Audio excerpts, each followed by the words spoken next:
Hello. क्या हाल चाल है बताइए।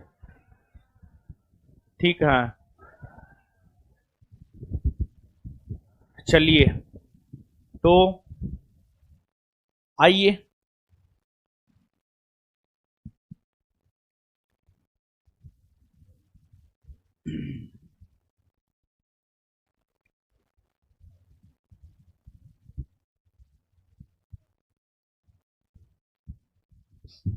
जल्दी बैठिए। आते रहिए 10 बजे तक।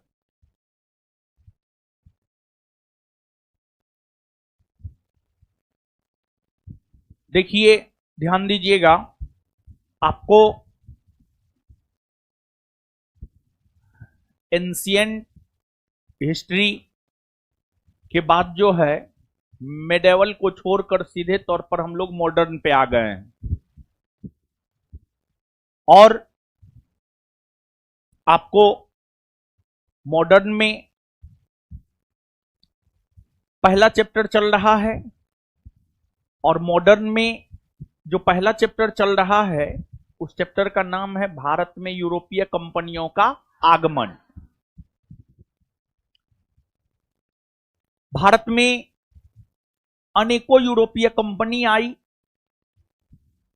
यूरोपीय कंपनी मतलब वैसी कंपनी जो यूरोप महादेश में स्थापित हुआ।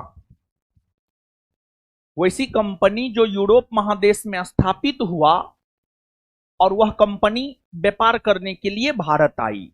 और वह कंपनी जो है व्यापार करने के लिए भारत आई।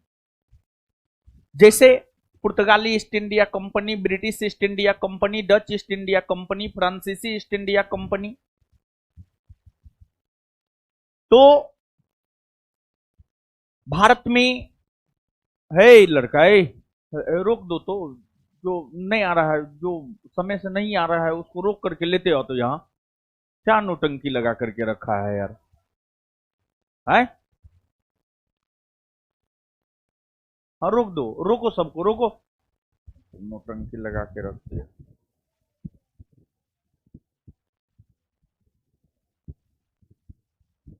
है? ये करवा दीजिए, वो करवा दीजिए, रसगुल्ला करवा दीजिए।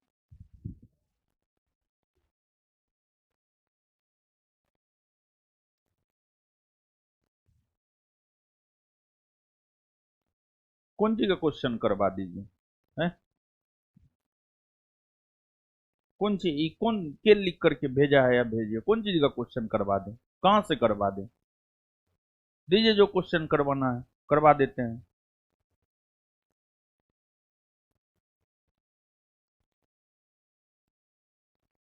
कॉपी दीजिए तो कॉपी देखते हैं कहां तक बताएं। पुर्तगाली ईस्ट इंडिया कंपनी बताना शुरू कर दिए थे ना।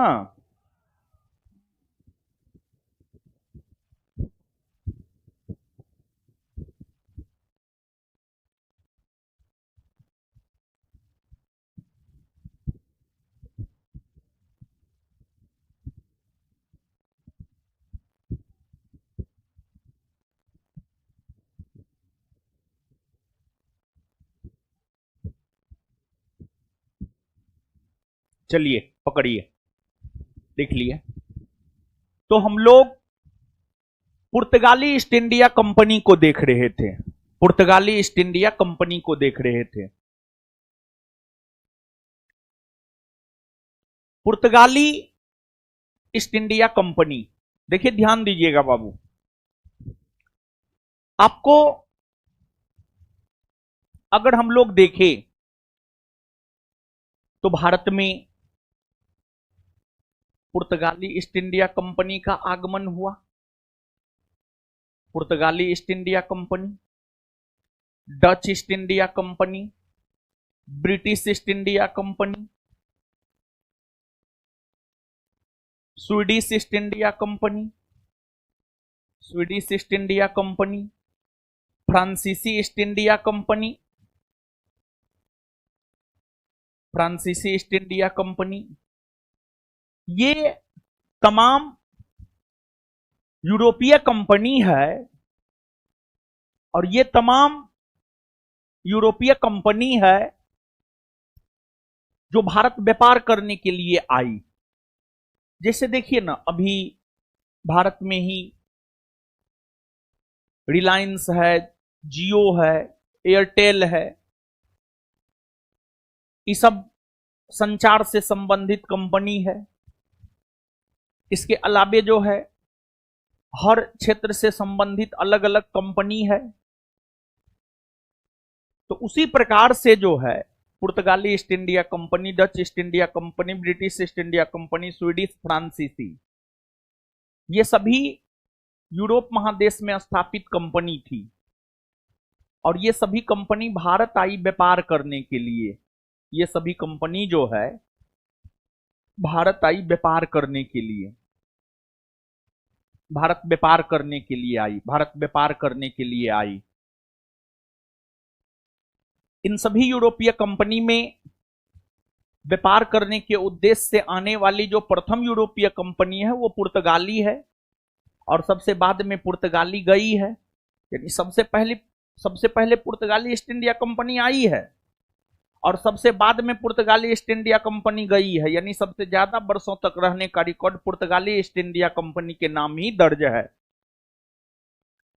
पुर्तगाली ईस्ट इंडिया कंपनी की स्थापना वर्ष 1498 ईस्वी में हुई। 1498 ईस्वी में पुर्तगाली ईस्ट इंडिया कंपनी की स्थापना हुई। 1498 ईस्वी में पुर्तगाली ईस्ट इंडिया कंपनी की स्थापना हुई और फिर पुर्तगाली ईस्ट इंडिया कंपनी का भारत आगमन हुआ।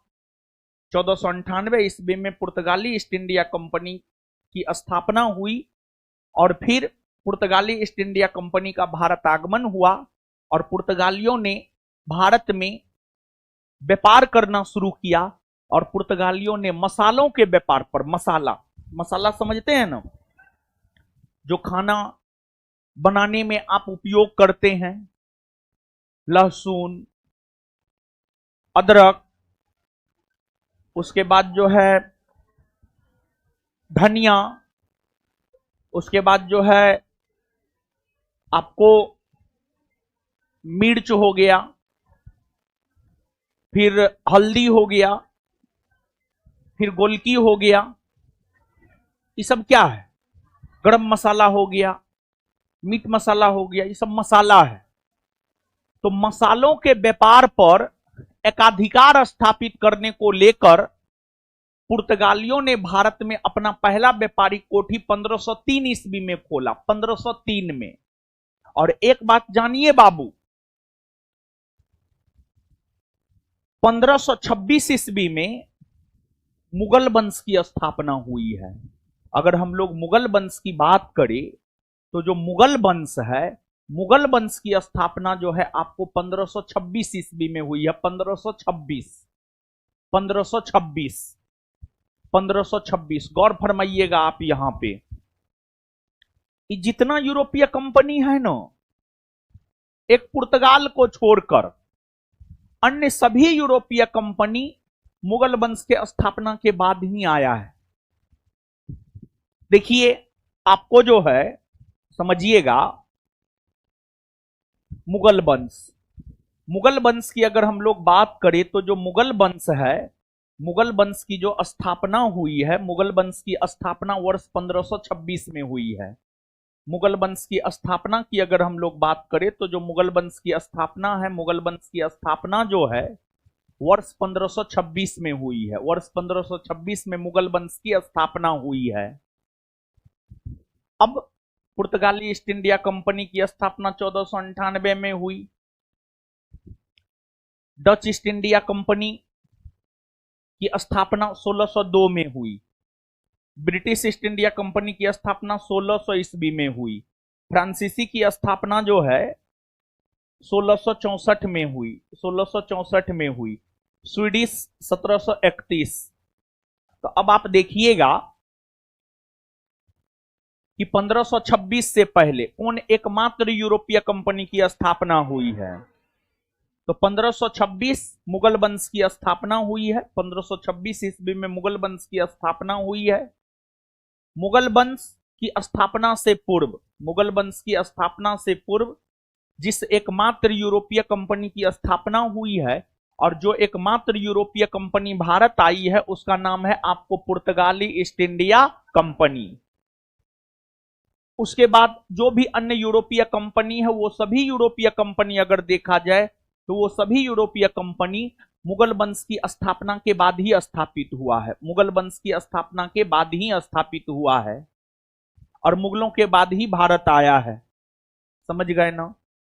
तो यहां पर एक पॉइंट बनता है कि कौन ऐसी यूरोपीय कंपनी है जो मुगल वंश की स्थापना के पूर्व स्थापित हुई और मुगलों से पहले भारत आ चुकी थी, तो उसका नाम होगा पुर्तगाली ईस्ट इंडिया कंपनी। पुर्तगाली ईस्ट इंडिया कंपनी। और जानते हैं बाबू, पुर्तगाली ईस्ट इंडिया कंपनी की अगर हम लोग बात करें तो जो पुर्तगाली ईस्ट इंडिया कंपनी है, पुर्तगाली ईस्ट इंडिया कंपनी की अगर हम बात करें तो जो पुर्तगाली ईस्ट इंडिया कंपनी था ये अपना देश भारत है। भारत के दक्षिण में जब आप आइएगा तो यहां पर इंडियन ओशियन मिलेगा यानी हिंद महासागर मिलेगा। इंडियन ओशियन मिलेगा यानी हिंद महासागर मिलेगा। और हिंद महासागर की अगर हम लोग बात करें, हिंद महासागर की अगर हम लोग बात करें तो हिंद महासागर की अगर हम लोग बात करें तो हिंद महासागर पर पुर्तगालियों ने कब्जा किया था। पूरे हिंद महासागर पर पुर्तगालियों ने कब्जा कर लिया था। पुर्तगालियों ने पूरे हिंद महासागर पर कब्जा कर लिया था। और पुर्तगालियों ने पूरे हिंद महासागर पर कब्जा कर लिया था। इस वजह से पुर्तगालियों को समुद्रों का स्वामी कहा जाता है। जो पुर्तगाली है, पुर्तगाली की अगर हम लोग बात करें तो पुर्तगाली को जो है समुद्रों का स्वामी कहा जाता है। समुद्रों का स्वामी, समुद्रों का स्वामी कहा जाता है। समुद्रों का स्वामी। और भारत में कार्टेज व्यवस्था की शुरुआत पुर्तगालियों के द्वारा ही की गई थी। पुर्तगालियों के द्वारा की गई थी। कार्टेज व्यवस्था यानी लाइसेंस की व्यवस्था। कार्टेज व्यवस्था यानी लाइसेंस की व्यवस्था। कार्टेज व्यवस्था की अगर हम लोग बात करें तो कार्टेज व्यवस्था यानी लाइसेंस की व्यवस्था। लाइसेंस की व्यवस्था, समझ गए? लाइसेंस की व्यवस्था। और देखिए ये लाइसेंस की व्यवस्था क्या है। जैसे मान लिया जाए कि यहां पर जो है हिंद महासागर पर जो है पुर्तगालियों ने कब्जा किया, और जब हिंद महासागर पर पुर्तगालियों ने कब्जा किया तो फिर आपको जो है इस हिंद महासागर में जो भी व्यापार करने के लिए व्यापारी आता था ना, उसको कहा गया कि आप लाइसेंस खरीदिए, आप हम पुर्तगाली से लाइसेंस लीजिए, तभी आप हिंद महासागर में व्यापार कर सकते हैं। और अगर आप लाइसेंस नहीं लेते हैं तो फिर उस सिचुएशन में आप हिंद महासागर में व्यापार नहीं कर सकते हैं, व्यापार नहीं कर सकते हैं। और एक बात जानिए, जो पुर्तगालियों से लाइसेंस लेकर हिंद महासागर में व्यापार करता था उस व्यापारी को पुर्तगाली संरक्षण देता था। उस व्यापारी को पुर्तगाली संरक्षण देता था।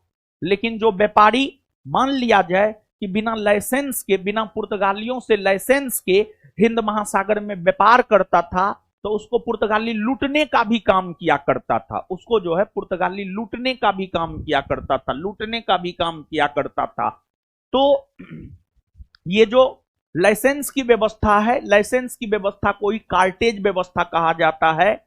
यानी हिंद महासागर की अगर बात की जाए तो पुर्तगालियों ने जब हिंद महासागर पर कब्जा किया तो पुर्तगालियों ने स्पष्ट तौर पर यह घोषणा किया कि अगर किसी को भी हिंद महासागर में व्यापार करना है तो उसे कार्टेज खरीदना होगा, उसे लाइसेंस लेना होगा। और अगर आप लाइसेंस लेकर व्यापार करते हैं तो हम आपको संरक्षण देंगे, और अगर आप लाइसेंस लेकर के व्यापार नहीं करते हैं तो फिर हम आपको संरक्षण नहीं देंगे। और जो लाइसेंस लेकर व्यापारी व्यापार नहीं करता था उसको हिंद महासागर में लूटने का काम पुर्तगालियों के द्वारा ही किया जाता था। पुर्तगाली ही लूट लेता था, दूसरा कौन लूटेगा? पुर्तगाली ही लूट लेता था। समझ गए ना? चलिए, क्या है जी? हाँ, ले आइए इधर, ले आइए, ले आइए, उधर से भी ले आइए सबको। हाँ, ले आइए। अरे हम थोड़े कुछ करेंगे यार, समझाएंगे, हम थोड़े कुछ करेंगे हैं। ले आइए, आ जाइए। हाँ, उधर उधर स्टेज पे नहीं चढ़ना है, स्टेज पे नहीं चढ़ना है, स्टेज पे नहीं चढ़ना। बस दुइये गो हैं आप लोग। हाँ तो और है, बुला लीजिए सब। काहे?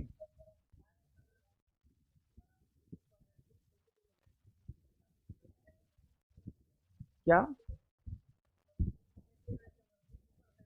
बुक ऊपर है, लाइब्रेरी में है, ऊपर है। अरे समय से आया कीजिए, ठीक है। इसमें घाटा किसको है यार, हमको सीधा बात बताइए ना, घाटा किसको है? हमको घाटा है। अरे जो जो बात हम बोल रहे हैं, चेंचू में मुंह मत कीजिए, ठीक है। जो बात हम बोल रहे हैं, एक बात बताइए, घाटा किसको है? हमको है। अरे नहीं, कोई एक्सक्यूज नहीं देना है यार, हम जो पूछ रहे हैं सीधा उसका जवाब दीजिए ना। घाटा किसको है, ये बात बताइए, हमको घाटा है? घाटा आप ही को न है, आप ही को न घाटा है। हमको तो कोई घाटा नहीं है, हम तो लेक्चर दे दिए, हम लिखा देंगे, बात खत्म है। घाटा आपको है बाबू। ठीक है, जाइए बैठिए।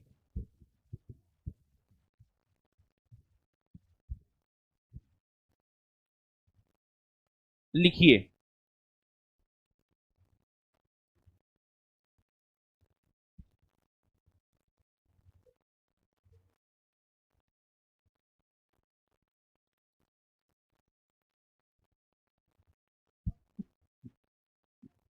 लिखिएगा।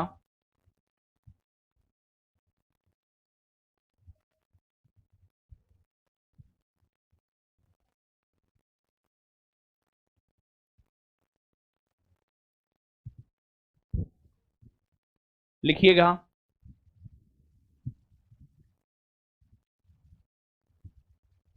एकमात्र, एकमात्र यूरोपीय कंपनी, एकमात्र यूरोपीय कंपनी,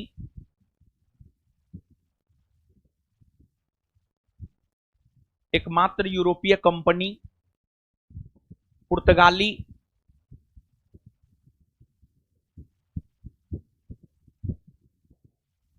एकमात्र यूरोपीय कंपनी पुर्तगाली ईस्ट इंडिया,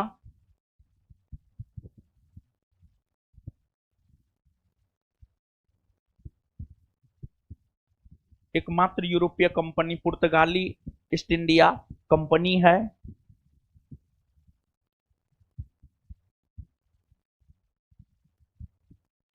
पुर्तगाली ईस्ट इंडिया कंपनी है, जो जो मुगल वंश की स्थापना,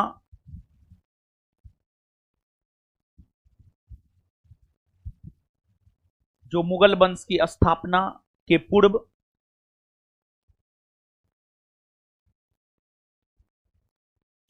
मुगल वंश की स्थापना के पूर्व स्थापित हुआ,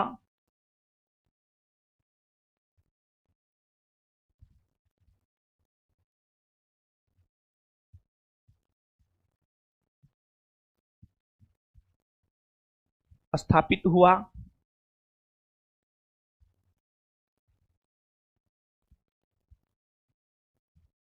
स्थापित हुआ, मुगल वंश की स्थापना के पूर्व स्थापित हुआ, और और उसका भारत आगमन हुआ, और उसका भारत आगमन हुआ,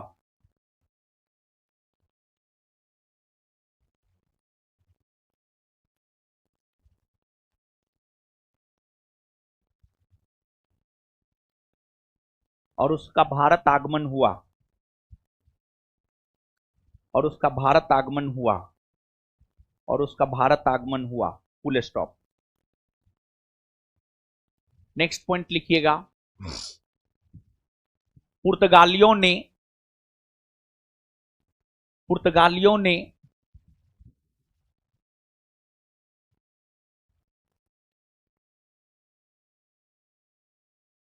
पुर्तगालियों ने हिंद महासागर पर,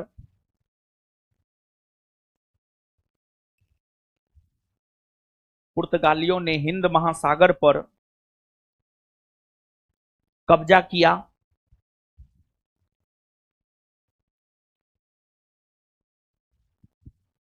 जिस कारण जिस कारण जिस कारण पुर्तगालियों को जिस कारण पुर्तगालियों को समुद्रों का स्वामी जिस कारण पुर्तगालियों को समुद्रों का स्वामी जिस कारण पुर्तगालियों को समुद्रों का स्वामी कहा जाता है, जिस कारण पुर्तगालियों को समुद्रों का स्वामी कहा जाता है, पुर्तगालियों को समुद्रों का स्वामी कहा जाता है।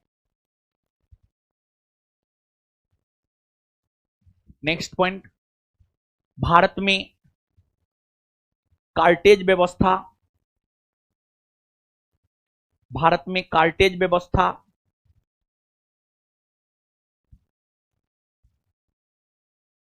भारत में कार्टेज व्यवस्था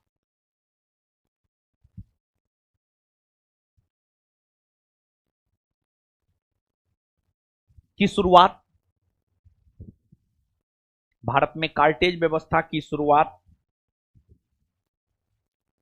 भारत में कार्टेज व्यवस्था की शुरुआत भारत में कार्टेज व्यवस्था की शुरुआत पुर्तगालियों ने किया है।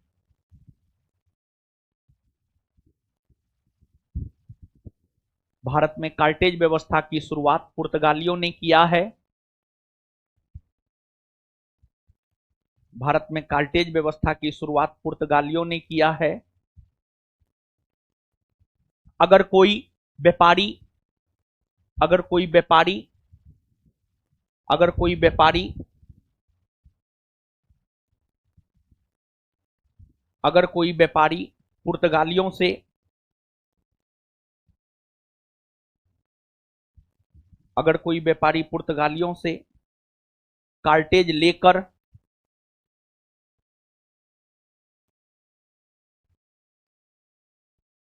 अगर कोई व्यापारी पुर्तगालियों से कार्टेज लेकर हिंद महासागर में व्यापार करता था अगर कोई व्यापारी पुर्तगालियों से कार्टेज लेकर हिंद महासागर में व्यापार करता था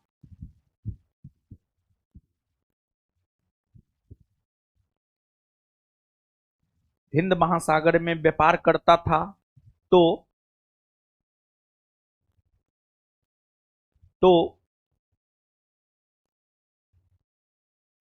उसे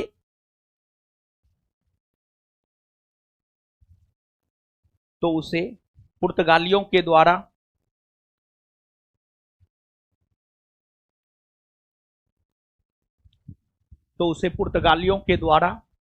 संरक्षण दिया जाता था तो उसे पुर्तगालियों के द्वारा संरक्षण दिया जाता था तो उसे पुर्तगालियों के द्वारा संरक्षण दिया जाता था तो उसे पुर्तगालियों के द्वारा संरक्षण दिया जाता था नहीं तो लूट लिया जाता था नहीं तो लूट लिया जाता था नहीं तो लूट लिया जाता था। यानी देखिए, पुर्तगाली संरक्षणों देता था, लूटबो करता था। मतलब अगर आप हमसे लाइसेंस खरीद के व्यापार कर रहे हैं तो हम आपको संरक्षण देंगे, अगर आप हमसे बिना लाइसेंस खरीदे व्यापार कर रहे तो हम आपको लूट लेंगे। ठीक है, मतलब सुरक्षा भी देता था और लूटता भी था, दोनों काम करता था एक प्रकार से पुर्तगाली, समझे। अब देखिए, अब आगे समझिएगा। देखिए बाबू, पहले पुर्तगाली ईस्ट इंडिया कंपनी की स्थापना हुई, पुर्तगाली भारत में व्यापार करना शुरू किया, अब बाद में जाकर मुगल वंश की स्थापना हुई। तो पुर्तगालियों का मुगलों के साथ आगे चलकर संबंध स्थापित हुआ, पुर्तगालियों का मुगलों के साथ संबंध स्थापित हुआ। पुर्तगालियों का मुगलों के साथ संबंध स्थापित अकबर के समय में हुआ। अकबर, मुगल बादशाह अकबर के समय में हुआ। पुर्तगालियों का मुगलों के साथ जो संबंध स्थापित हुआ है, पुर्तगालियों का मुगलों के साथ संबंध स्थापित अकबर के समय में हुआ है।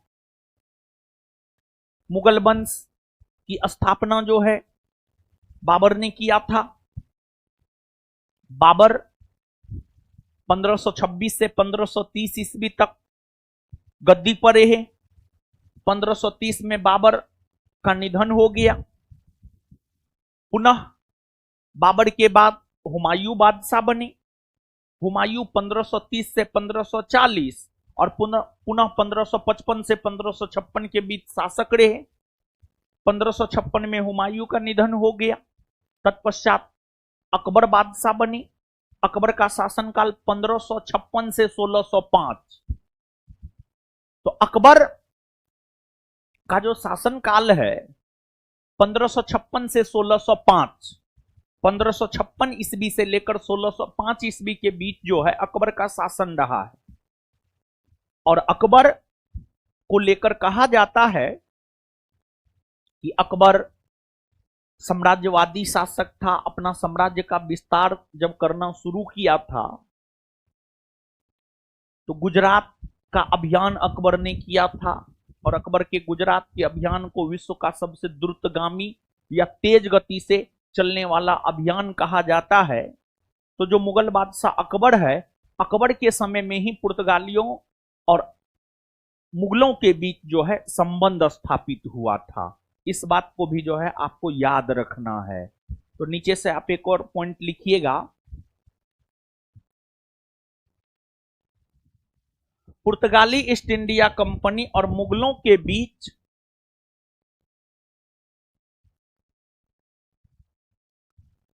पुर्तगाली ईस्ट इंडिया कंपनी और मुगलों के बीच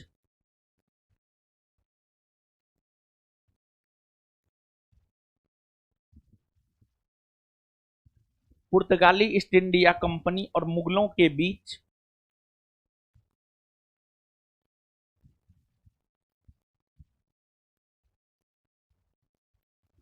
पुर्तगाली ईस्ट इंडिया कंपनी और मुगलों के बीच पुर्तगाली ईस्ट इंडिया कंपनी और मुगलों के बीच संबंध की स्थापना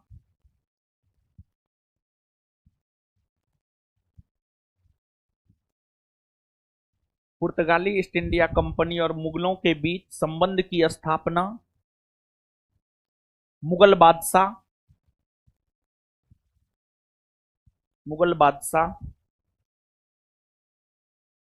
अकबर के समय हुई।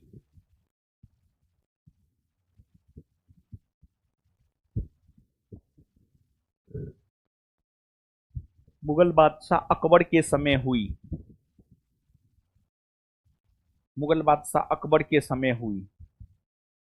अब देखिएगा बाबू, समझिएगा। पुर्तगाली ईस्ट इंडिया कंपनी की स्थापना हो गई। पुर्तगाली लोग भारत व्यापार करने के लिए आ गए। कहा जाता है कि पुर्तगालियों ने कई सारे वस्तुओं को भारत लाने का काम किया। पुर्तगालियों ने भारत में कई सारे परंपराओं की भी शुरुआत की। गौर फरमाइएगा हम क्या बोल रहे हैं।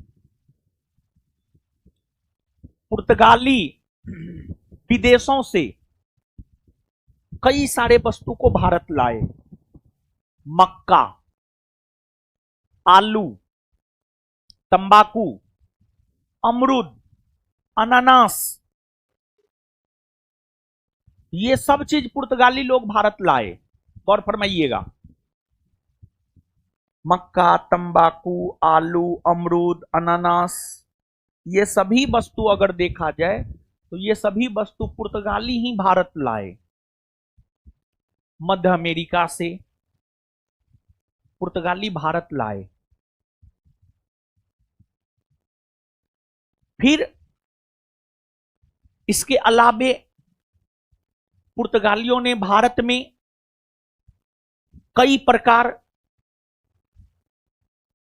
कि नई नई पद्धतियों को खोजा, कई नए चीजों का आविष्कार किया। प्रिंटिंग प्रेस की स्थापना भारत में पुर्तगालियों के द्वारा की गई थी। प्रिंटिंग प्रेस की स्थापना भारत में पुर्तगालियों के द्वारा की गई थी। अब कहिएगा प्रिंटिंग प्रेस क्या है? अरे जहां पर किताब छपता है,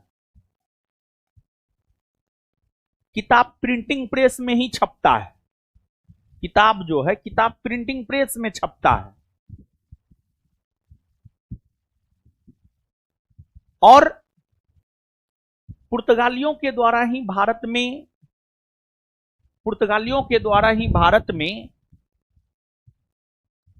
किताब भी छापने का काम किया गया था। किताब भी छापने का काम किया गया था।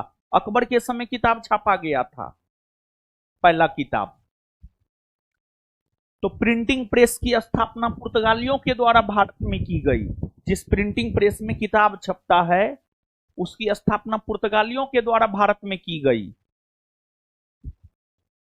फिर जब पुर्तगाली का भारत आगमन हुआ, तो उससे भारत के लोग जो है जहाज निर्माण कला से अवगत हुए। जहाज पानी में चलने वाला जो जहाज है, जहाज बनाने की कला से जो है भारत के लोग अवगत हुए। जहाज बनाने की कला से भारत के लोग अवगत हुए। तो पुर्तगालियों के आगमन से भारत के लोग नए नए वस्तुओं से अवगत हुए, नए नए पद्धतियों से अवगत हुए। और जहां तक पुर्तगाली का सवाल है, पुर्तगाली तब तक भारत में अच्छे माने गए, भारत में शक्तिशाली माने गए, जब तक अंग्रेजी ईस्ट इंडिया कंपनी का भारत आगमन नहीं हुआ। जानते हैं, पुर्तगाली जो है हवा बना के रख ले था। पुर्तगाली ईस्ट इंडिया कंपनी के लोग पूरा हवा बना के रख ले था। क्या हवा बना के रख ले था? तो हवा बना के ये रख ले था कि हमारे पास मजबूत नौसेना है, हमसे कोई नहीं जीत सकता है, हमसे कोई मत टकराइए, नहीं तो हम उसको चूर चूर कर देंगे। लेकिन पुर्तगाली का पॉल पट्टी तब खुल गया जब अंग्रेजी ईस्ट इंडिया कंपनी का भारत आगमन हो गया। अंग्रेजी ईस्ट इंडिया कंपनी का भारत आगमन हो गया और अंग्रेजी ईस्ट इंडिया कंपनी ने सेंट थॉमे के युद्ध में पुर्तगाली ईस्ट इंडिया कंपनी को हरा दिया। अंग्रेजी ईस्ट इंडिया कंपनी ने सेंट थॉमे के युद्ध में पुर्तगाली ईस्ट इंडिया कंपनी को हरा दिया। तब फिर जाकर के पुर्तगालियों का पॉल पट्टी खुल गया और शुरू में पुर्तगाली जो है भारतीयों के साथ अच्छा संबंध स्थापित था उनका। लेकिन बाद में जाकर जो लूट खसोट पुर्तगाली करने लगा ना, पुर्तगाली लूट खसोट करने लगा, भारत के लोगों के धर्म में हस्तक्षेप करने लगा, तो पुर्तगाली जो धर्म में हस्तक्षेप करने लगा, लूट खसोट करने लगा, और अंग्रेजी ईस्ट इंडिया कंपनी का भारत आगमन हो गया और अंग्रेजी ईस्ट इंडिया कंपनी ने सेंट थॉमे के युद्ध में पुर्तगालियों को पराजित कर दिया। तो फिर आगे चलकर धीरे धीरे पुर्तगालियों का पतन होना शुरू हो गया। तो फिर आगे चलकर धीरे धीरे जो है पुर्तगालियों का पतन होना शुरू हो गया। पुर्तगालियों का पतन होना शुरू हो गया। पुर्तगालियों का पतन होना शुरू हो गया। पतन होना शुरू हो गया। समझ गए? तो नीचे से एक दो पॉइंट लिखिएगा बाबू।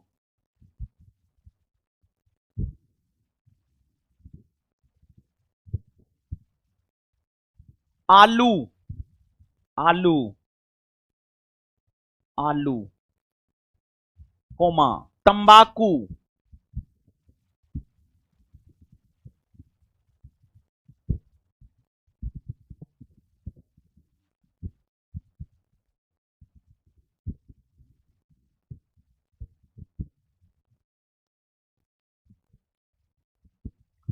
आलू, कोमा तंबाकू, कोमा मक्का, मक्का, कोमा अमरूद,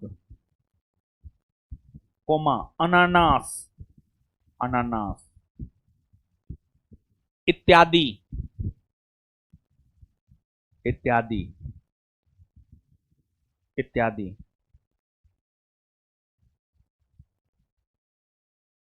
पुर्तगालियों के द्वारा, पुर्तगालियों के द्वारा मध्य अमेरिका से, पुर्तगालियों के द्वारा मध्य अमेरिका से, पुर्तगालियों के द्वारा मध्य अमेरिका से, पुर्तगालियों के द्वारा मध्य अमेरिका से भारत लाए गए।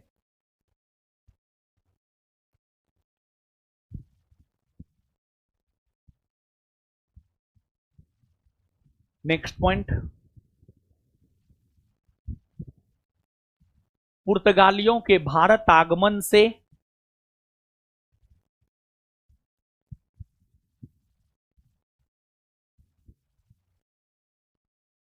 पुर्तगालियों के भारत आगमन से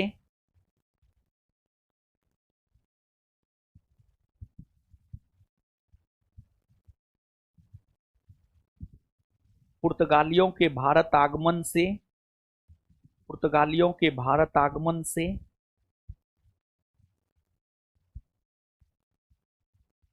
भारत आगमन से printing press, printing press, printing press, printing press का विकास हुआ, प्रिंटिंग प्रेस का विकास हुआ, प्रिंटिंग प्रेस का विकास हुआ, कोमा प्रिंटिंग प्रेस का विकास हुआ, कोमा भारत के लोग, भारत के लोग, भारत के लोग जहाज निर्माण कला से अवगत हुए, भारत के लोग जहाज निर्माण कला से अवगत हुए, भारत के लोग जहाज निर्माण कला से अवगत हुए,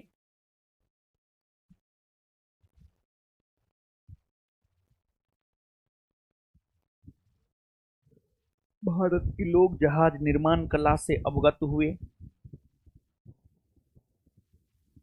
फुल स्टॉप। अब सुनिए आगे, ध्यान दीजिएगा। देखिए बाबू, पुर्तगाली, सुनिएगा समझिएगा। पुर्तगाली जब भारत में मसालों का व्यापार करना शुरू किया तो भारत में पुर्तगालियों के व्यापार पर, पुर्तगाली व्यापारियों के व्यापार पर नियंत्रण बनी रहे। इसको लेकर पुर्तगाली गवर्नर या पुर्तगाली वायसराय का पद 1505 ईस्वी में अस्तित्व में आया। गौर फरमाइएगा। आप सब लोग जानते हैं पुर्तगाली ईस्ट इंडिया कंपनी की स्थापना 1498 में हुई, हाँ या ना? हाँ हुई है।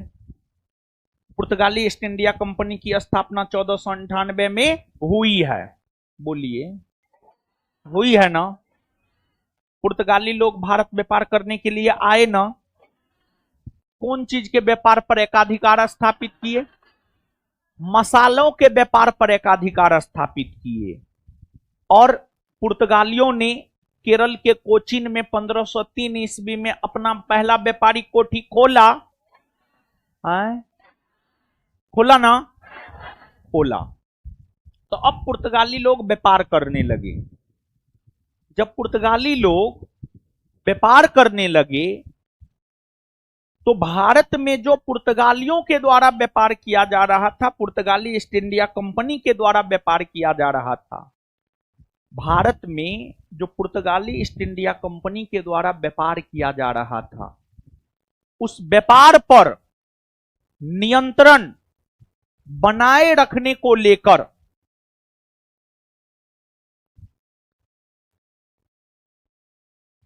व्यापार पर नियंत्रण बनाए रखने को लेकर 1505 ईस्वी में पुर्तगाली गवर्नर या पुर्तगाली वायसराय का पद अस्तित्व में आया। पुर्तगाली गवर्नर या पुर्तगाली वायसराय का पद अस्तित्व में आया। और जो पुर्तगाली गवर्नर या पुर्तगाली वायसराय का पद अस्तित्व में आया, तो फिर उस वायसराय के पद पर बैठाया गया फ्रांसिस्को दी अल्मोड़ा को। फ्रांसिस्को दी अल्मोड़ा को तो 1505 ईस्वी में पुर्तगाली गवर्नर या वायसराय के पद पर बैठे फ्रांसिस्को दी अल्मोड़ा। फ्रांसिस्को दी अल्मोड़ा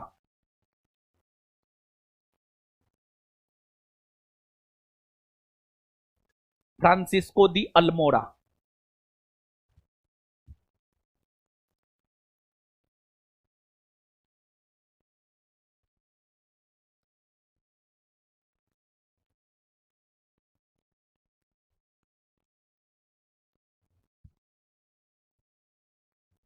फ्रांसिस्को दी अल्मोड़ा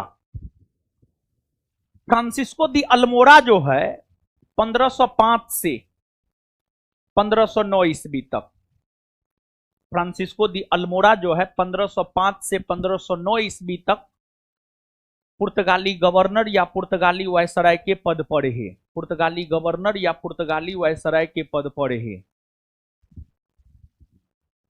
ये प्रथम पुर्तगाली गवर्नर या प्रथम पुर्तगाली वायसराय बने और इनके बारे में कहा जाता है कि इन्होंने ब्लू वाटर पॉलिसी की नीति का अनुसरण किया। इन्होंने ब्लू वाटर पॉलिसी ब्लू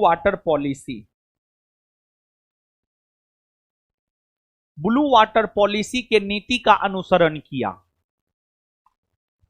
और ब्लू वाटर पॉलिसी के नीति का अनुसरण करते हुए इन्होंने हिंद महासागर पर कब्जा किया था। हिंद महासागर पर कब्जा किया था। ब्लू वाटर पॉलिसी का अनुसरण करते हुए इन्होंने हिंद महासागर पर कब्जा किया था और 1508 में इन्होंने चोल का युद्ध लड़ा। 1508 ईस्वी में फ्रांसिस्को दी अल्मोड़ा ने चोल का युद्ध लड़ा। उस चोल के युद्ध में इन्हें पराजय का सामना करना पड़ा और फिर फ्रांसिस्को दी अल्मोड़ा के स्थान पर अगला पुर्तगाली गवर्नर या वायसराय बनकर आया अल्बुकर्क।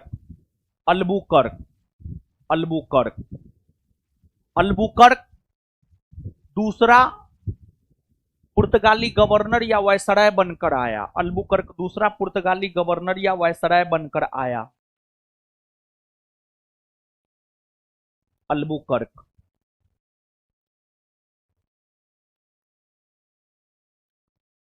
और अल्बुकर्क के बारे में कहा जाता है कि ये 1509 से 1515 ईस्वी के बीच में जो है आपको पुर्तगाली गवर्नर या वायसराय के पद पर है। इन्हें पुर्तगाली साम्राज्य का वास्तविक संस्थापक भी माना जाता है। जो अल्बुकर्क है, अल्बुकर्क की अगर हम लोग बात करें तो अल्बुकर्क को जो है पुर्तगाली साम्राज्य का वास्तविक संस्थापक भी माना जाता है। अल्बुकर्क को पुर्तगाली साम्राज्य का वास्तविक संस्थापक, अल्बुकर्क को पुर्तगाली साम्राज्य का वास्तविक संस्थापक इसलिए माना जाता है क्योंकि पुर्तगालियों ने जिन क्षेत्रों में अपने व्यापार को लंबे समय तक स्थापित रखा, उन तमाम क्षेत्रों को जीतकर पुर्तगाली साम्राज्य में अल्बुकर्क ने ही मिलाया था। इसी वजह से अल्बुकर्क को जो है पुर्तगाली साम्राज्य का वास्तविक संस्थापक माना जाता है। जैसे आपको अगर देखा जाए तो पुर्तगालियों ने गोवा, गोवा का उपनिवेशीकरण किया। गोवा, दमन और द्वीप, दादर नगर हवेली। तो गोवा, दमन और द्वीप, दादर नगर हवेली, इन तमाम क्षेत्रों का उपनिवेशीकरण पुर्तगालियों ने किया। इसका मतलब ये है कि ये तमाम क्षेत्र जो है पुर्तगालियों के अधीन हुआ करता था। ये सभी क्षेत्र जो है पुर्तगालियों के अधीन हुआ करता था, पुर्तगालियों के अधीन हुआ करता था। पुर्तगालियों का यहां पर व्यापार हुआ करता था, पुर्तगालियों का यहां पर कब्जा हुआ करता था। आपको अल्बुकर्क ने 1510 ईस्वी में गोवा पर कब्जा किया। अल्बुकर्क ने 1510 ईस्वी में गोवा पर कब्जा किया और अल्बुकर्क ने 1510 ईस्वी में जब गोवा पर कब्जा किया तो वह गोवा आजादी के बाद भी पुर्तगालियों के कब्जे में रहा। 1947 के बाद भी गोवा पुर्तगालियों के कब्जे में रहा और गोवा को पुर्तगालियों से मुक्ति 1961 में मिली है। गोवा 1510 में पुर्तगालियों के कब्जे में आया और 1510 ईस्वी से लेकर 1961 ईस्वी तक गोवा पर पुर्तगालियों का कब्जा रहा। यानी आजादी के बाद भी गोवा पर पुर्तगालियों का कब्जा रहा। यानी भारत भले 1947 ईस्वी में आजाद हो गया हो, लेकिन पुर्तगाली तब पर भी भारत में बने रहे। और कहा जाता है 1961 ईस्वी में 1961 ईस्वी में भारत की सेना ने एक विशेष प्रकार का ऑपरेशन किया गोवा को लेकर। भारत की सेना ने 1961 ईस्वी में जो एक विशेष प्रकार का ऑपरेशन किया उसे कहा जाता है ऑपरेशन विजय। ऑपरेशन विजय के तहत गोवा से पुर्तगालियों को बाहर किया। ऑपरेशन विजय के तहत गोवा से पुर्तगालियों को बाहर किया। ऑपरेशन विजय के तहत गोवा से पुर्तगालियों को बाहर किया। गोवा से पुर्तगालियों को बाहर किया। गोवा से पुर्तगालियों को बाहर किया और गोवा को सर्वप्रथम केंद्र शासित प्रदेश का दर्जा दिया गया, लेकिन बाद में जाकर 1987 ईस्वी में गोवा को पूर्ण राज्य का दर्जा दिया गया और तब से लेकर आज तक गोवा एक राज्य है। और भारत के 28 राज्यों में अगर देखा जाए तो सबसे छोटा राज्य जो है आपको गोवा ही है। सबसे छोटा राज्य कौन है? गोवा। सबसे छोटा राज्य जो है आपको गोवा है। तो अब आप इस बात को बाबू समझिएगा, अल्बुकर्क बहुत दूरदर्शी था। अल्बुकर्क का जहां तक सवाल है तो जो अल्बुकर्क थे, अल्बुकर्क बहुत दूरदर्शी थे। कहिएगा कैसे बहुत दूरदर्शी थे? तो अल्बुकर्क ने पुर्तगाली, हम सत्यनारायण भगवान का कथा कह रहे हैं क्या? सो रही है क्या जी? सत्यनारायण भगवान का कथा कह रहे हैं? मतलब कैसे तू लोग सो जाती है या सो जाता है? इतना गर्मी है।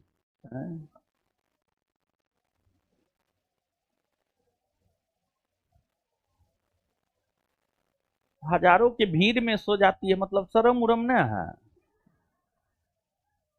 शर्म को घोर के पी गई है सब। रात को कहां जाती है? क्या करती है रात को? लड़कों लोग सोता है।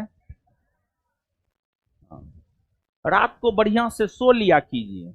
रात को मोबाइल मत चलाइए ज्यादा, समझे?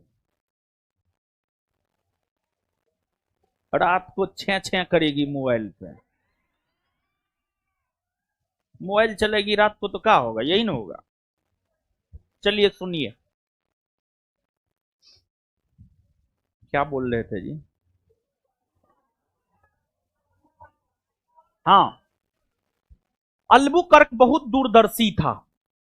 कैसे हम ये बात कह सकते हैं कि अल्बुकर्क बहुत दूरदर्शी था? और अल्बुकर्क बहुत दूरदर्शी था ऐसा हम इसलिए कह सकते हैं कि अल्बुकर्क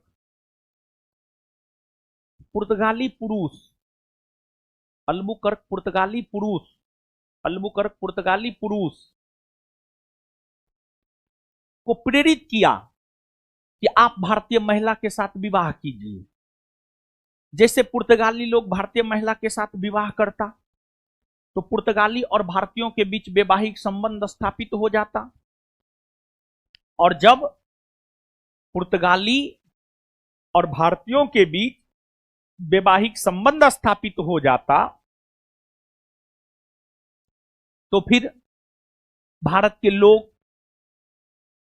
पुर्तगाली को अपना संबंधी मानने लगता। उससे पुर्तगाली की स्थिति भारत में मजबूत होती। जैसे आप जिस गांव के दामाद होते हैं उस गांव में आपको कितना माना जाता है, थोड़ा सोच करके देखिए। हल्ला मत कीजिए, हल्ला नहीं कीजिए, सोच करके देखिए, सोचिए थोड़ा। हल्ला जो करते हैं ना, वहां पर जो एनर्जी वेस्ट करते हैं, सोचने में एनर्जी वेस्ट कीजिए, ठीक है। तो अल्बुकर्क ने ही पुर्तगालियों को प्रेरित किया कि वो भारतीय महिलाओं के साथ विवाह करें, और अल्बुकर्क को राजा राम मोहन राय का पूर्वगामी कहा जाता है। अल्बुकर्क को राजा राम मोहन राय का पूर्वगामी कहा जाता है। अल्बुकर्क को राजा राम मोहन राय का पूर्वगामी इसलिए कहा जाता है क्योंकि राजा राम मोहन राय में गुण तो बहुत थे। वे एक लेखक भी थे, समाज सुधारक भी थे, विद्वान भी थे, कई भाषाओं के जानकार भी थे, उनमें अनेकों गुण थे। लेकिन उन्हें जो सबसे ज्यादा याद किया जाता है, उन्हें सबसे ज्यादा याद किया जाता है सती प्रथा को समाप्त करने को लेकर। सती प्रथा, सती प्रथा के बारे में जानते हैं ना, एकदम बताए होंगे। फिर से क्या है, दाल भात चोखा है, खड़ी हो जाओ। सती प्रथा का पहला अभिलेखीय साक्ष्य है, अच्छा, खड़ा हो जाओ, व्हाइट टी शर्ट, खड़ा हो जाओ लड़का। हाँ, सती प्रथा का प्रथम अभिलेखीय साक्ष्य कहां मिलता है?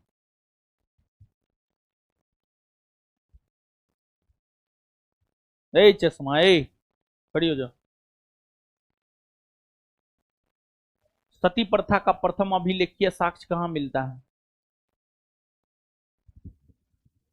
अब आप लोग जो है अपना अपना कॉपी पलटिए, प्राचीन भारत का इतिहास दो, प्राचीन भारत का इतिहास का कॉपी दो।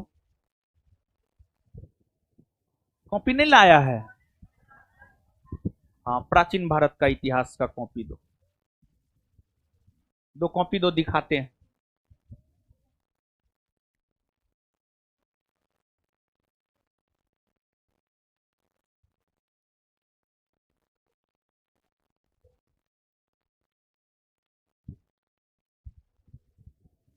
गुप्त वंश में आइए।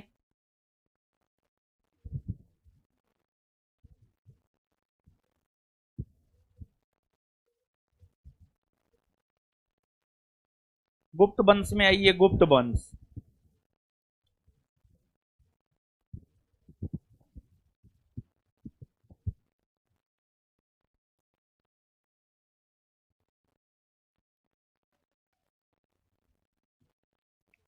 आपको गुप्तकालीन प्रशासन से पहले, गुप्तकालीन प्रशासन से पहले लास्ट पॉइंट लिखा है, गुप्त वंश के अंतिम शासक विष्णुगुप्त तृतीय हुआ। उसके ठीक पहले का पॉइंट, भानुगुप्त का 1510 ईस्वी का एरन अभिलेख मिला है। एरन अभिलेख पहला अभिलेख है जहां किसी के सती होने का प्रमाण मिला है। ये बहुत महत्वपूर्ण क्वेश्चन है। क्या जी, तुम तो पढ़ी है एंशिएंट, है लड़की, तुम तो पढ़ी है, बोलो। तुम भी पढ़ा है, बोल दो नहीं पढ़े हैं, उठा के पटक देंगे अगर बोल दिया नहीं पढ़े हैं तो। बैठो बैठो। देखिए, आपको सती प्रथा, सती प्रथा की अगर हम लोग बात करें तो सती प्रथा मतलब बहुत क्रूरतम प्रथा थी। यानी उसमें था क्या, अगर कोई हस्बैंड वाइफ है, हस्बैंड मर गया तो वाइफ को जो है हस्बैंड के चीता के साथ ही जला दिया जाता था, जिंदा। यही तो सती प्रथा थी। सती प्रथा का भारत में विनाश करने में राजा राम मोहन राय का बहुत बड़ा योगदान रहा है। राजा राम मोहन राय एक समाज सुधारक थे। राजा राम मोहन राय के प्रयास से ही लॉर्ड विलियम बेंटिक ने 1829 ईस्वी में कानून बनाकर सती प्रथा को समाप्त किया, सती प्रथा को समाप्त किया। तो सती प्रथा को समाप्त राजा राम, सती प्रथा को समाप्त करवाने में राजा राम मोहन राय का योगदान रहा है। तो बाबू, जो पुर्तगाली क्षेत्र था ना, जहां पर पुर्तगालियों का कब्जा था, जहां पर पुर्तगाली व्यापार करता था, पुर्तगाली क्षेत्र में सती प्रथा का अंत अल्बुकर्क ने करवाया है। पुर्तगाली क्षेत्र में भारत का वैसा इलाका जो पुर्तगालियों के कब्जा में था, भारत का वैसा इलाका जो पुर्तगालियों के कब्जा में था, उस क्षेत्र से सती प्रथा का अंत अल्बुकर्क ने किया है। इसी वजह से अल्बुकर्क को राजा राम मोहन राय का पूर्वगामी भी माना जाता है, राजा राम मोहन राय का पूर्वगामी भी माना जाता है। जहां तक अल्बुकर्क का सवाल है, अल्बुकर्क ने ब्लू वाटर पॉलिसी की नीति को समाप्त कर दिया। फ्रांसिस्को दी अल्मोरा ब्लू वाटर पॉलिसी की शुरुआत की, अल्बुकर्क ने उसका अंत कर दिया।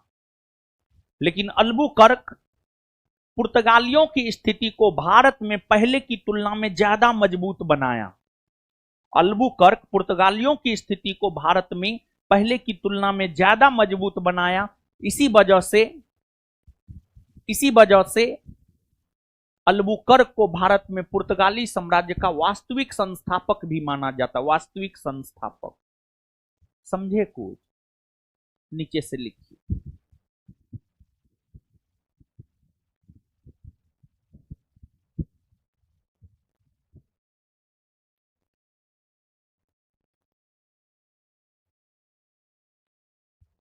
लिखिएगा।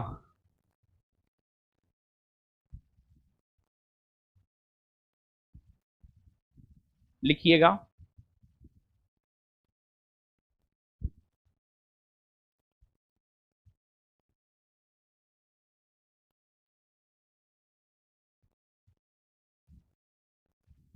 भारत में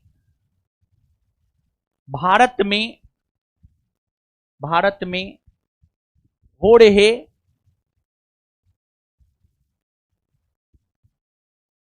भारत में हो रहे पुर्तगाली व्यापार,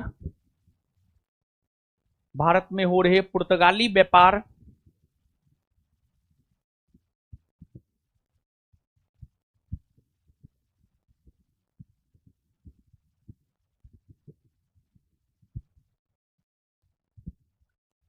भारत में हो रहे पुर्तगाली व्यापार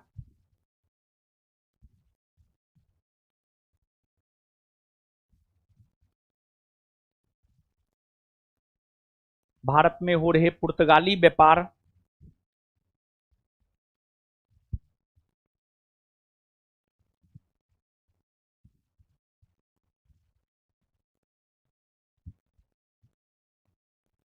भारत में हो रहे पुर्तगाली व्यापार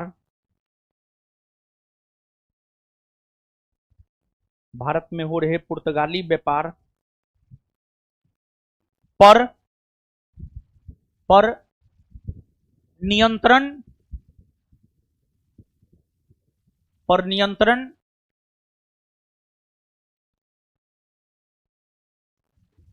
बनाई जा सके, पर नियंत्रण बनाई जा सके,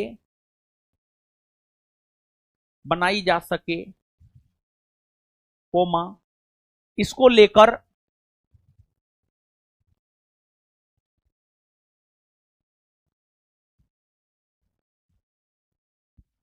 इसको लेकर 1505 ईस्वी में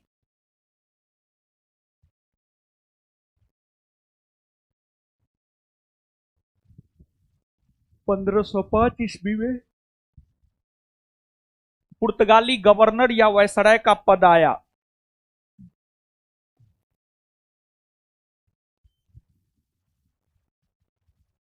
पुर्तगाली गवर्नर या वायसराय का पद आया।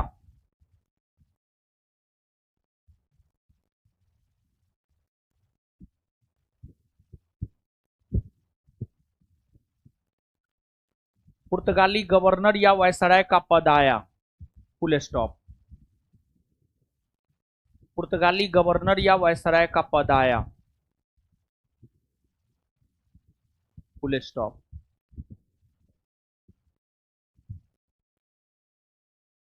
उसी में प्रथम पुर्तगाली गवर्नर या वायसराय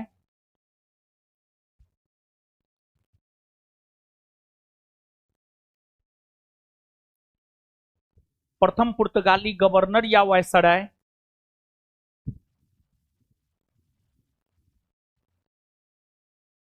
प्रथम पुर्तगाली गवर्नर या वायसराय प्रथम पुर्तगाली गवर्नर या वायसराय फ्रांसिस्को दी अल्मोड़ा बना। फ्रांसिस्को दी अल्मोड़ा बना प्रथम पुर्तगाली गवर्नर या वायसराय। प्रथम पुर्तगाली गवर्नर या वायसराय फ्रांसिस्को दी अल्मोड़ा बना।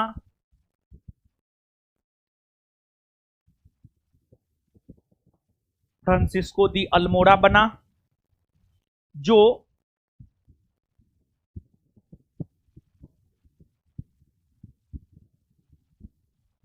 जो 1505 ईस्वी से 1509 ईस्वी तक जो 1505 ईस्वी से 1509 ईस्वी तक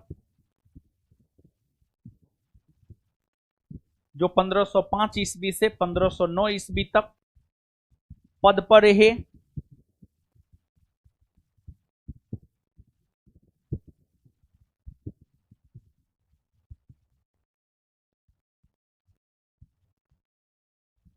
इन्होंने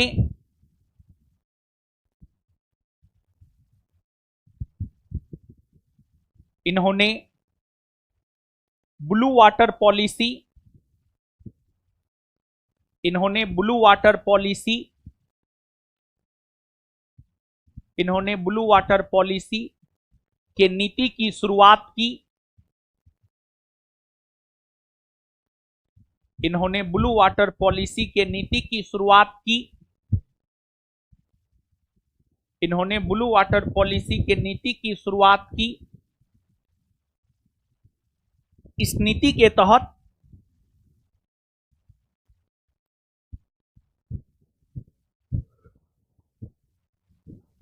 इस नीति के तहत हिंद महासागर पर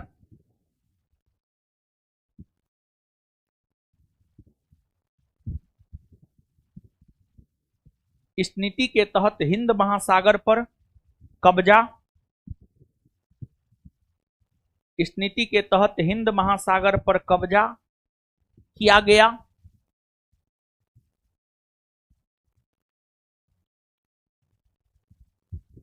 इस नीति के तहत हिंद महासागर पर कब्जा किया गया। Full stop.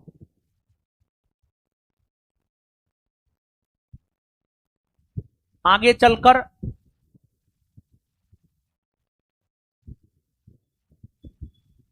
आगे चलकर 1508 ईस्वी में आगे चलकर 1508 ईस्वी में हुए आगे चलकर 1508 ईस्वी में हुए चोल के युद्ध में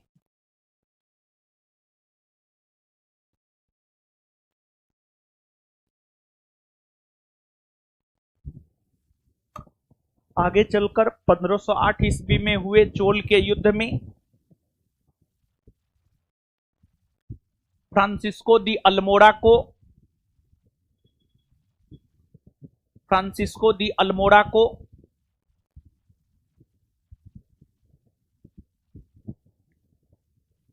फ्रांसिस्को दी अल्मोड़ा को हार का सामना फ्रांसिस्को दी अल्मोड़ा को हार का सामना करना पड़ा।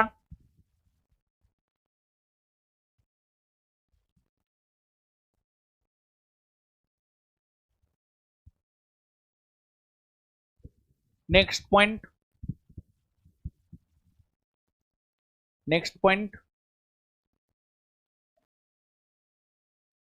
1509 ईस्वी में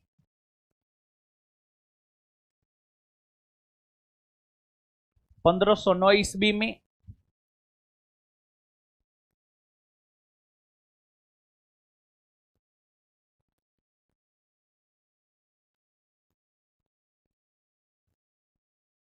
पंद्रह सौ नौ ईस्वी में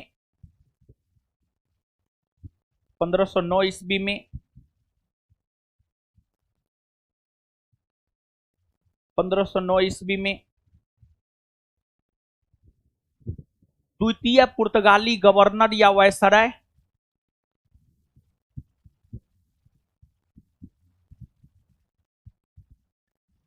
1509 ईस्वी में द्वितीय पुर्तगाली गवर्नर या वायसराय 1509 ईस्वी में द्वितीय पुर्तगाली गवर्नर या वायसराय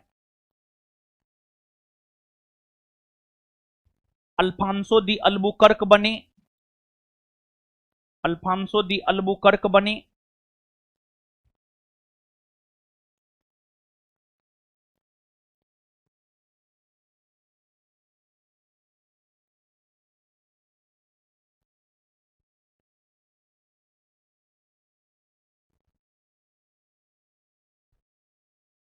अल्फांसो दी अल्बुकर्क बने।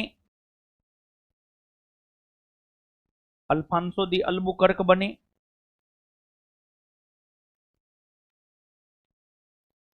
जो 1515 ईस्वी तक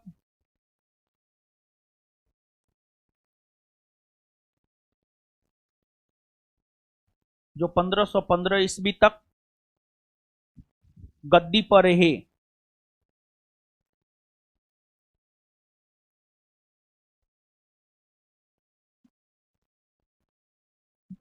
जो 1515 ईस्वी तक गद्दी पर रहे। अल्बुकर्क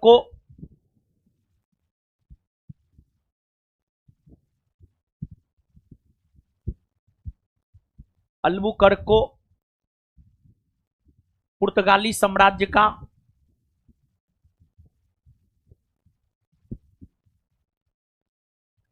अल्बुकर्क को पुर्तगाली साम्राज्य का वास्तविक संस्थापक अल्बुकर्क को पुर्तगाली साम्राज्य का वास्तविक संस्थापक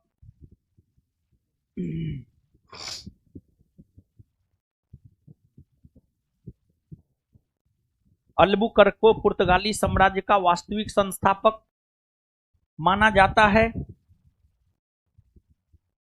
अल्बुकर्क को पुर्तगाली साम्राज्य का वास्तविक संस्थापक माना जाता है। नेक्स्ट पॉइंट अल्बुकर्क ने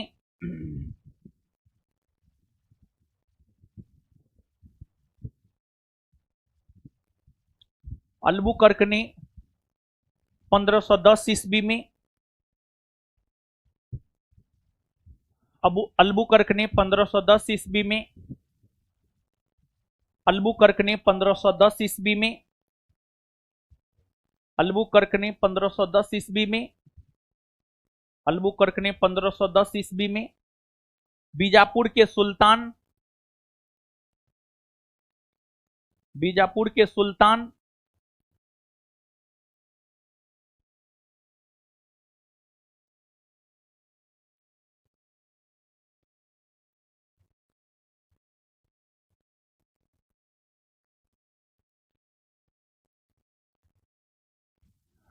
अल्बुकर्क ने 1510 ईस्वी में बीजापुर के सुल्तान यूसुफ आदिल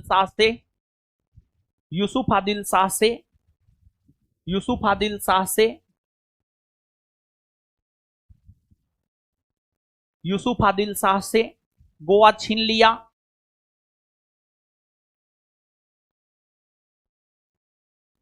यूसुफ आदिल शाह से गोवा छीन लिया।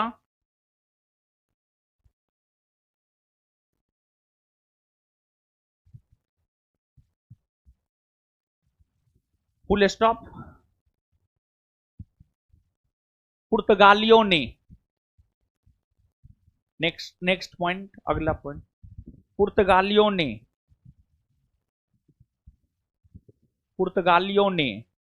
गोवा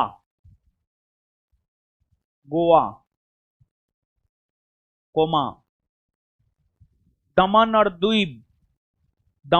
दीव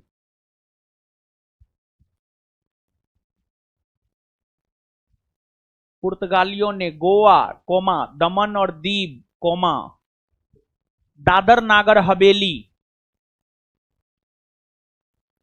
पुर्तगालियों ने गोवा कोमा दमन और द्वीप कोमा दादर नागर हवेली जैसे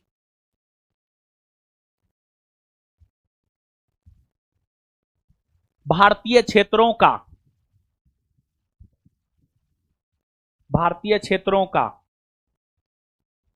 उपनिवेशीकरण किया, जैसे भारतीय क्षेत्रों का उपनिवेशीकरण किया।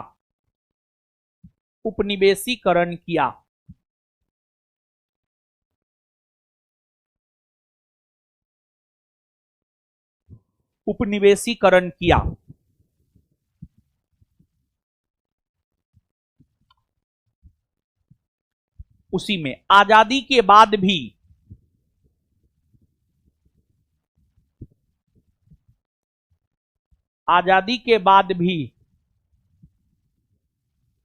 ये क्षेत्र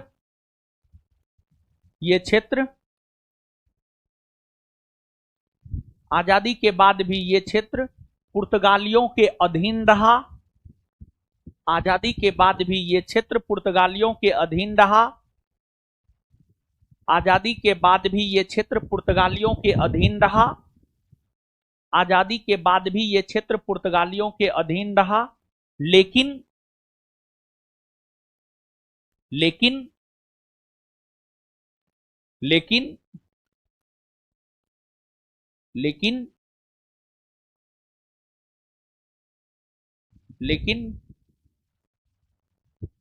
आगे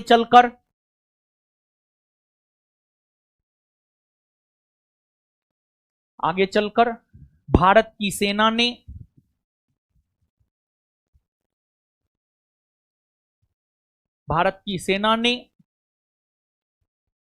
ऑपरेशन विजय के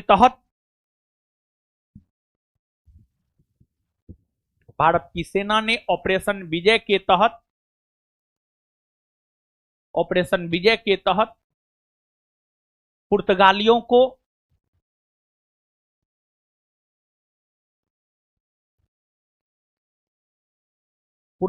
को ऑपरेशन विजय के तहत पुर्तगालियों को भारत से बाहर किया।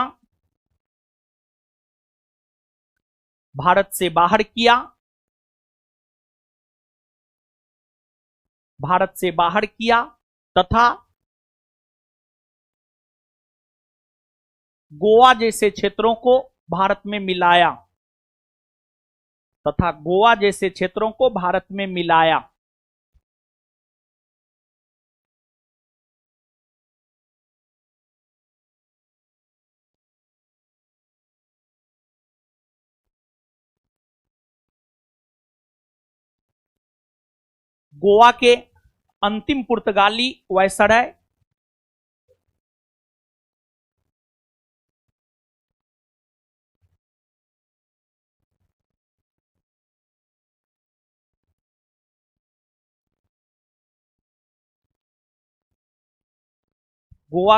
गोवा के अंतिम पुर्तगाली वायसराय एंटोनियो सिल्वा।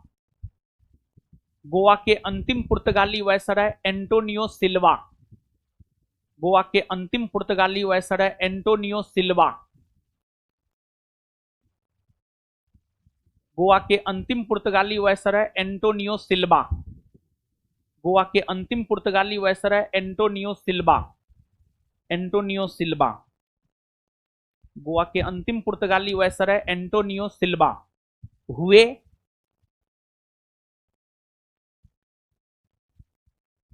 गोवा को सर्वप्रथम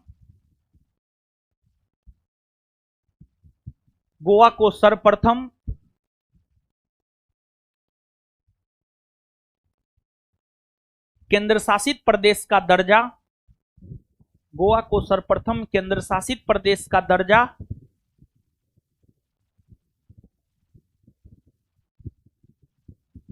गोवा को सर्वप्रथम केंद्र शासित प्रदेश का दर्जा दिया गया था।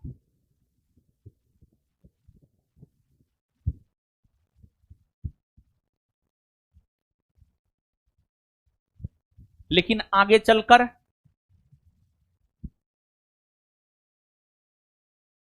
लेकिन आगे चलकर 1987 ईस्वी में लेकिन आगे चलकर 1987 ईस्वी में लेकिन आगे चलकर 1987 ईस्वी में गोवा को राज्य का दर्जा दिया गया। लेकिन आगे चलकर 1987 ईस्वी में, कॉपी लेते आइए आप, हाँ हाँ हाँ आइए कॉपी लेते आइए। लेकिन आगे चलकर, हाँ आइए, लेकिन 1987 ईस्वी में गोवा को पूर्ण राज्य का दर्जा दिया गया। कॉपी भी लेते आइएगा बाबू। गोवा को पूर्ण राज्य का दर्जा दिया गया।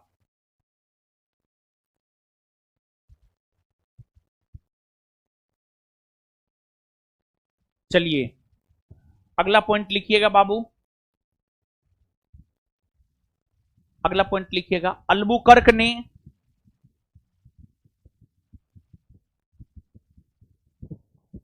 अगला पॉइंट लिखिएगा।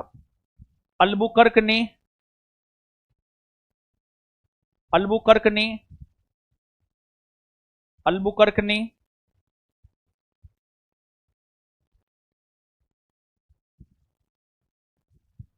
क्या कर रहे हैं बाबू आप? हैं? पेन क्या हो गया? पेन खराब हो गया तो पेन अगल बगल वाला से मांग करके आप लिख नहीं सकते? कॉपी में लग गया तो क्या होगा? हाथ में लग जाता है। तो इसके चलते जो है नहीं लिखिएगा ना, रूम पे जाके लिख लीजिएगा। इसका जो है ना, इसके साथ क्या हुआ पता है? इसका पेन जो है ना वोमिटिंग कर दिया, ठीक है। तो फिर वो इंक जो है इसके कॉपी में लग गया, हाथ में लग गया, बेचारा के टी शर्ट में भी लग गया है। तो ये अब लिख ही नहीं रहा है, ठीक है। मतलब ये हम देख रहे हैं तभी से, कभी इधर देख रहा है, कभी उधर देख रहा है, कभी इधर देख रहा है, कभी नीचे देख रहा है, कभी ऊपर देख रहा है। ऊपर में क्या गो बांस है महाराज। जाइए जाइए जाइए।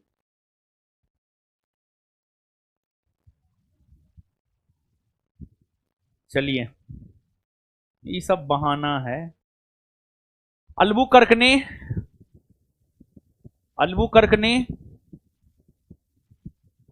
पुर्तगालियों को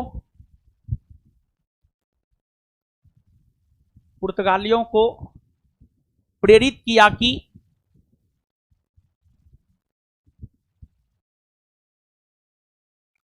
अल्बुकर्क ने पुर्तगालियों को प्रेरित किया कि वे भारतीय महिलाओं के साथ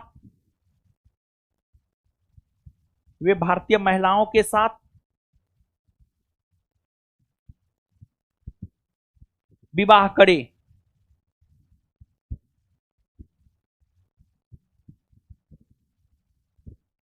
वे भारतीय महिलाओं के साथ विवाह करे। वे भारतीय महिलाओं के साथ विवाह करे, फुल स्टॉप। विवाह करे, फुल स्टॉप, फुल स्टॉप।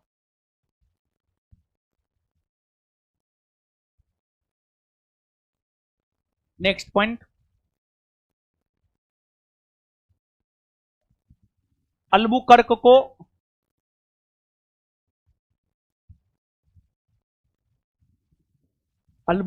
को राजा राम मोहन राय का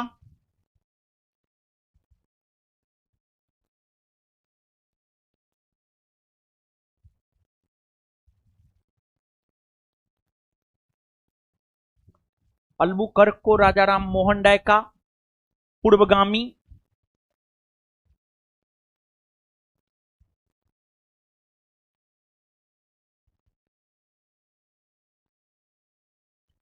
अल्बुकर्क को राजा राम मोहन राय का पूर्वगामी कहा जाता है।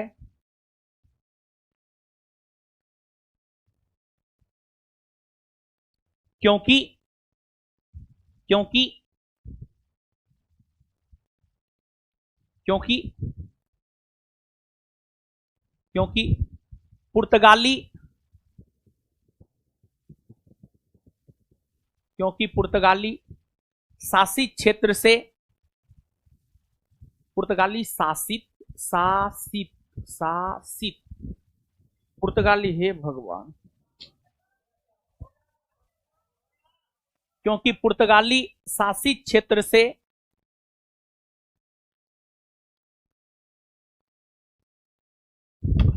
पुर्तगाली शासित क्षेत्र से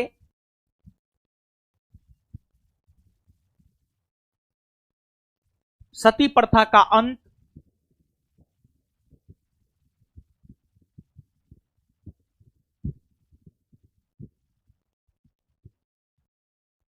पुर्तगाली शासित क्षेत्र से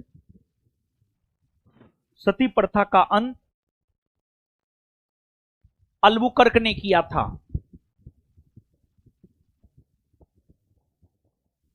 पुर्तगाली शासित क्षेत्र से सती प्रथा का अंत अल्बुकर्क ने किया था।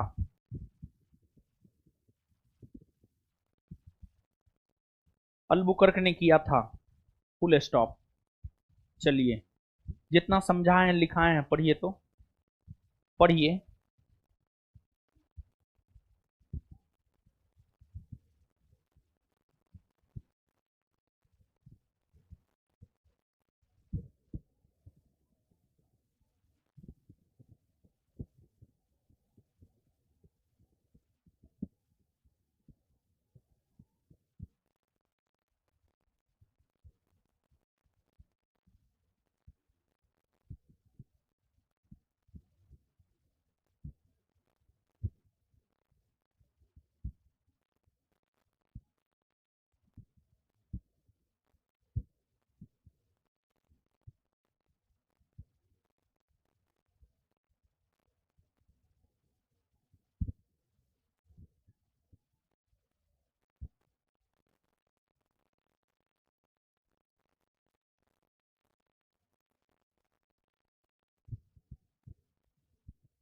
पढ़िए।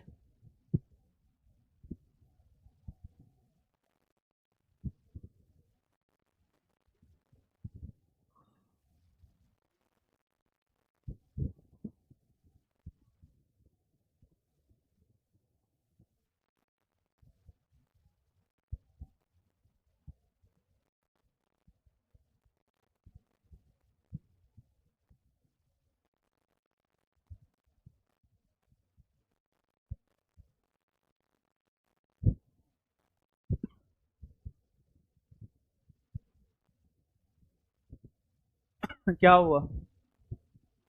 क्या हुआ है उसको? कौन है? अरे क्या हुआ है जी? क्या कर रही है? गिर गई है तो उसको उठाइए ना। अगल बगल वाली क्या कर रही है? उठाइए। है, बैठी हुई है। क्या हुआ? कुछ हुआ है उसको क्या? है, चक्कर आ रहा है, नीचे में काहे चल गई? उठाइए उसको, उठाइए। अरे पकड़ के उठाइए बढ़िया से, माथा में चोट नहीं लगे, ऊपर में बेंच है। अरे क्या हुआ है जी? अरे उसको बाहर कीजिए। अरे बाहर कीजिएगा, तबीयत खराब है, बाहर कीजिएगा तब ना इलाज होगा। नीचे में बैठ गई थी जी। है,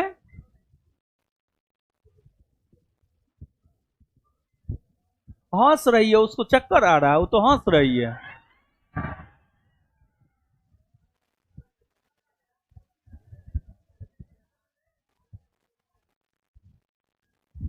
अरे क्या हुआ है जी? क्या तू लोग करते रहते? सो रही थी। हे भगवान।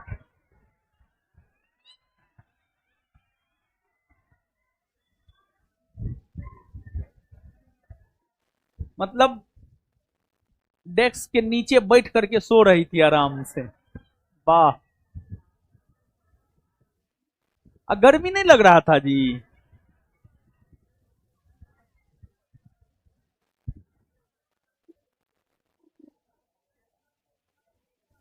कैसे तुम बैठ गई थी नीचे में जी?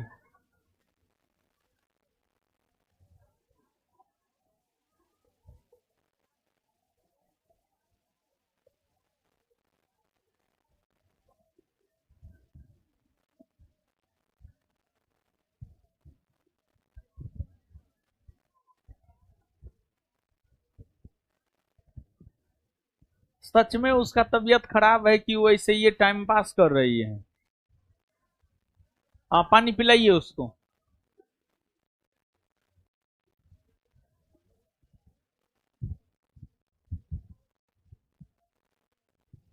पढ़ लिए जी? दीजिए तो, कॉपी दीजिए तो बाबू आप अपने। आइए तो।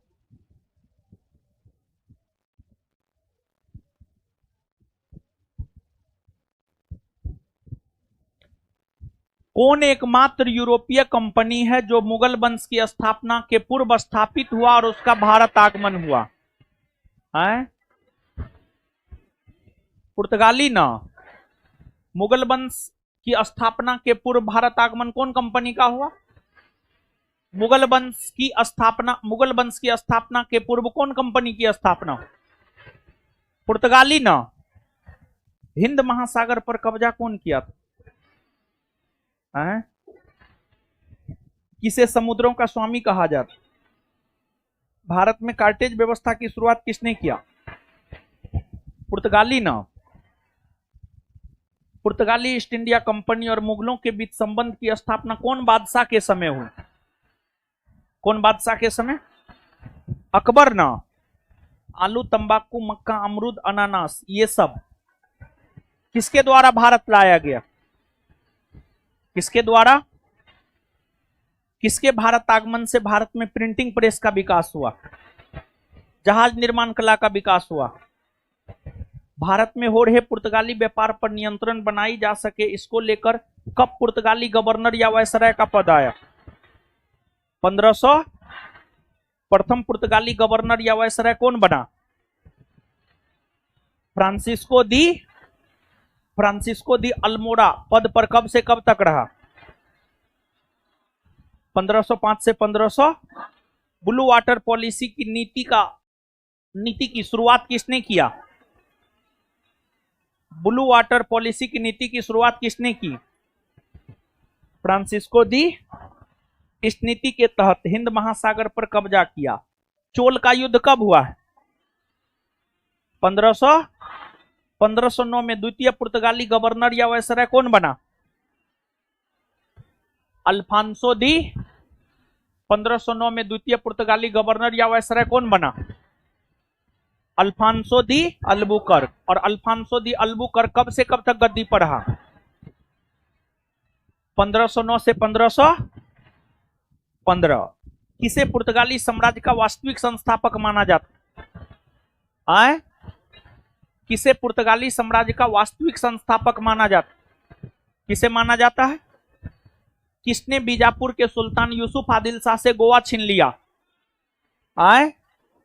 अल्बुकर्क ने बीजापुर के सुल्तान यूसुफ आदिल शाह से गोवा कब छीना? कब छीना? पुर्तगालियों ने किन किन क्षेत्रों का उपनिवेशीकरण किया? गोवा, दमन और द्वीप और दादर नगर। और आजादी के बाद 1947 के बाद भी जो है गोवा जैसे क्षेत्रों पर पुर्तगालियों का अधिकार बना रहा। गोवा को पुर्तगालियों की सत्ता से आजाद करवाने के लिए भारत की सेना ने कौन सा ऑपरेशन किया? कौन सा ऑपरेशन? गोवा के अंतिम पुर्तगाली वायसराय कौन बने? एंटोनियो सिल्वा। गोवा के अंतिम पुर्तगाली वायसराय कौन बने? एंटोनियो सिल्वा। गोवा को पूर्ण राज्य का दर्जा कब दिया गया? 1987। 87। गोवा को पूर्ण राज्य का दर्जा कब दिया गया? 1900। किसने पुर्तगालियों को प्रेरित किया कि वे भारतीय महिलाओं के साथ विवाह करें? किसने पुर्तगालियों को प्रेरित किया कि वे भारतीय महिलाओं के साथ विवाह करें? किसे राजा राम मोहन राय का पूर्वगामी कहा जाता है? क्यों कहा जाता है? क्योंकि पुर्तगाली शासित क्षेत्र में उन्होंने सती प्रथा का। चलिए ठीक है, इससे आगे कल मिलते हैं।